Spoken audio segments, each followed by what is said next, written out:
Hi friends, இன்றைக்கி இந்த வீடியோவில் ரொம்ப டிஃப்ரெண்ட்டான டேஸ்ட்டில் ஒரு கப் ஜவ்வரிசியை வச்சு வாயில் வச்ச உடனே கரையிற மாதிரி சூப்பரான சிம்பிளான ஸ்வீட் ரெசிபி செய்கிறது எப்படின்னு பார்க்க போகிறோம். வாங்க வீடியோக்குள்ளே போகலாம். தேவையான பொருட்கள் கீழே டிஸ்கிரிப்ஷனில் கொடுத்துருக்கேன், பார்த்துக்கங்க.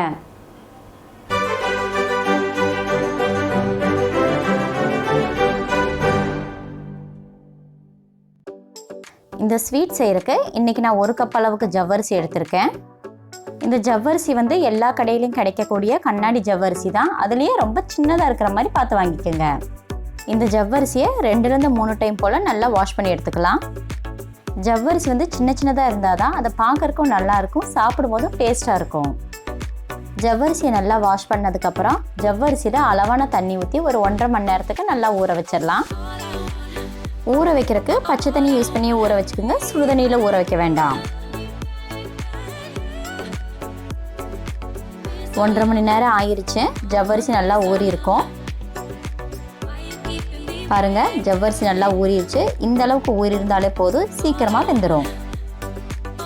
இப்போ இதை ஒரு துளி தண்ணி இல்லாமல் நல்லா வடிகட்டி எடுத்துக்கலாம். தண்ணி இல்லாமல் நல்லா உதிரியாக இருக்கிற அளவுக்கு வடிகட்டி எடுத்துட்டோம்.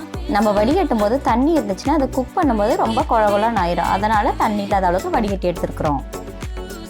நம்மளுக்கு ஸ்வீட்டுக்கு தேவையான ஜவ்வரிசி ரெடி ஆயிடுச்சு. அடுத்தது இதை குக் பண்ண ஆரம்பிச்சிடலாம். அதுக்கு ஒரு பேனில் 1 டேபிள் ஸ்பூன் அளவுக்கு நெய் ஆட் பண்ணிக்கலாம். நெய் நல்லா சூடானதும் அதில் கட் பண்ணி வச்சுருக்க நட்ஸ் ஆட் பண்ணி நல்லா ஃப்ரை பண்ணிடலாம். முந்திரி பாதாம் ரெண்டையும் சின்னதாக கட் பண்ணி 10 கிராம் அளவுக்கு நான் இன்றைக்கி எடுத்துருக்கிறேன். உங்களுக்கு டேஸ்ட்டுக்கு தகுந்த மாதிரி நீங்கள் எந்த நட் வேணுமோ அதை நீங்கள் யூஸ் பண்ணிக்கலாம். நட்ஸ் எல்லாத்தையும் நல்லா கிறிஸ்பியாக கோல்டன் ப்ரௌன் ஆகிற வரைக்கும் நல்லா ஃப்ரை பண்ணி எடுத்துக்கலாம்.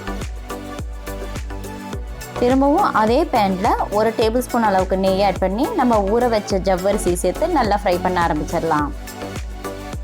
ஜவ்வரிசியை வதக்கும் போது அடுப்பை மீடியம் ஃப்ளேம்லேயே வச்சு வதக்கிக்கோங்க. 2-3 நிமிஷம் போல் ஜவ்வரிசியை வதக்கினாலே போதும், சட்டுன்னு வெந்துடும். ஜவ்வரிசியை வதக்கும் போது தண்ணி எதுவும் சேர்க்காம நெய்யிலே வதக்கிக்கலாம். நெய்யில் வதக்கினாலே அது சட்டுன்னு வெந்துடும். ஜவ்வரிசியில் இந்த கொஞ்சம் தண்ணி கூட வற்றி நல்லா சாஃப்டாக வெந்துருச்சு. பாருங்கள் எந்த அளவுக்கு சாஃப்டாக இருக்குதுன்னு. இந்த ஸ்டேஜில் இது கூட நம்மளுக்கு தேவையான அளவு சுகரை ஆட் பண்ணிக்கலாம். நம்ம எந்த கப்பில் ஜவ்வரிசி எடுத்தோமோ அதே கப்பில் 1 கப் அளவுக்கு சுகர் எடுத்து அதை நல்லா பவுட்ரு பண்ணி இதில் மிக்ஸ் பண்ணிக்கலாம். இதில் நீங்கள் சுகரை ஆட் பண்ணும்போது எல்லா சுகரையும் ஒரே டைமில் ஆட் பண்ணாமல் கொஞ்சமாக ஆட் பண்ணி நல்லா வதக்கிக்கலாம். நீங்கள் கொஞ்சமாக ஆட் பண்ணி வதக்கினீங்கன்னா தான் அது எல்லா ஜவ்வரிசிலையும் கலந்து அது டேஸ்ட்டும் சூப்பராக வரும். ஃபர்ஸ்ட் டைம் ஆட் பண்ண சுகர் நல்லா மெல்ட் ஆகி ஜவ்வரிசியோட மிக்ஸ் ஆகிடுச்சு. இப்போ மீதம் இருக்கிற சுகரையும் ஆட் பண்ணி நல்லா மிக்ஸ் பண்ணிக்கலாம். மொத்தமாக 1 கப் அளவுக்கு சுகர் பவுடர் ஆட் பண்ணியிருக்கேன். உங்களுக்கு இனிப்பு கொஞ்சம் கம்மியாக வேணும்னு ஃபீல் பண்ணிங்கன்னா 3/4 கப் அளவுக்கு சுகர் பவுடர் ஆட் பண்ணினீங்கனாலே போதும். சுகரோடு சேர்த்து ஜவ்வரிசி நல்லா வேக ஆரம்பிச்சிருச்சு. இந்த ஸ்டேஜில் இது கூட 2-3 ட்ராப்ஸ் அளவுக்கு ஃபுட் கலரை தண்ணியில் மிக்ஸ் பண்ணி ஆட் பண்ணிக்கலாம். ஃபுட் கலரை ஜவ்வரிசியில் நீங்கள் டைரெக்டாக ஆட் பண்ணாமல் கொஞ்சமாக தண்ணி எடுத்து அதில் மிக்ஸ் பண்ணி ஆட் பண்ணிங்கன்னா இந்த மாதிரி ஈவனாக எல்லா இடத்துலையும் ஒரே மாதிரி ஸ்ப்ரெட் ஆகும். இப்போ அது கூட 1/4 டீஸ்பூன் அளவுக்கு ஏலக்காய் பவுடர் ஆட் பண்ணி நல்லா மிக்ஸ் பண்ணிக்கலாம்.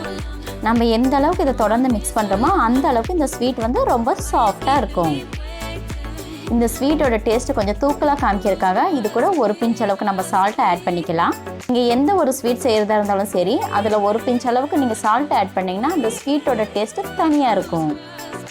ஃபைனலாக இது கூட நம்ம ஃப்ரை பண்ணி வச்சுருக்க நட்ஸ் ஆட் பண்ணி நல்லா மிக்ஸ் பண்ணிக்கலாம். பாருங்கள், இந்த ஸ்வீட் நல்லா நம்ம மிக்ஸ் பண்ணும்போது நல்லா வெந்து சர்க்கரையோட திரண்டு ஒரு திக்கான கன்சிஸ்டன்சியில் வந்துருச்சு. இந்த ஸ்டேஜில் இதை நம்ம இறக்கிடலாம். நம்மளுக்கு தேவையான ஸ்வீட் ரெடி ஆயிடுச்சு. இந்த ஸ்வீட்டை நம்ம அப்படியே கேசரி மாதிரி கூட சாப்பிட்டுக்கலாம்.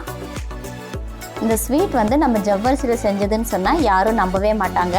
அந்த அளவுக்கு இது சூப்பராகவும் இருக்கும். சாப்பிடும்போது நாக்கில் வச்ச உடனே கரையிற டேஸ்ட்லையும் இருக்கும். கேசரி மாதிரி சாப்பிட்றதுக்கு பதிலாக கையில் லைட்டாக ஆயில் அப்ளை பண்ணிவிட்டு சின்ன உருண்டையாக பிடிச்சி இந்த மாதிரி லட்டு மாதிரி கூட சாப்பிட்டுக்கலாம். இது பார்க்குறக்கு மோத்திச்சூர் லட்டு மாதிரி சூப்பராக இருக்கும். நம்ம நட்ஸ் எல்லாம் ஆட் பண்ணி இதை ஃப்ரை பண்ணியிருக்கனால பார்த்த உடனே குழந்தைங்க விரும்பி சாப்பிடுவாங்க. 1 கப் ஜவ்வரிசியை யூஸ் பண்ணி நாக்கில் வச்ச உடனே கரையிற டேஸ்ட்டில் சூப்பரான ஜவ்வரிசி ஸ்வீட் ரெடி ஆயிடுச்சு. என்ன ஃப்ரெண்ட்ஸ், வீடியோ பார்த்தீங்களா? இந்த ரெசிபி உங்களுக்கு பிடிச்சிருக்கும்னு நினைக்கிறேன். இந்த ஈஸியான ரெசிபியை நீங்களும் ட்ரை பண்ணி பாருங்கள். இந்த ஸ்வீட் ரெசிபி உங்களுக்கு பிடிச்சிருந்தா லைக் பண்ணுங்கள், ஷேர் பண்ணுங்கள், கமெண்ட் பண்ணுங்கள், மறக்காமல் சப்ஸ்கிரைப் பண்ணுங்கள். மறுபடியும் இன்னொரு ரெசிபியில் பார்க்கலாம். அது வரைக்கும் பாய்.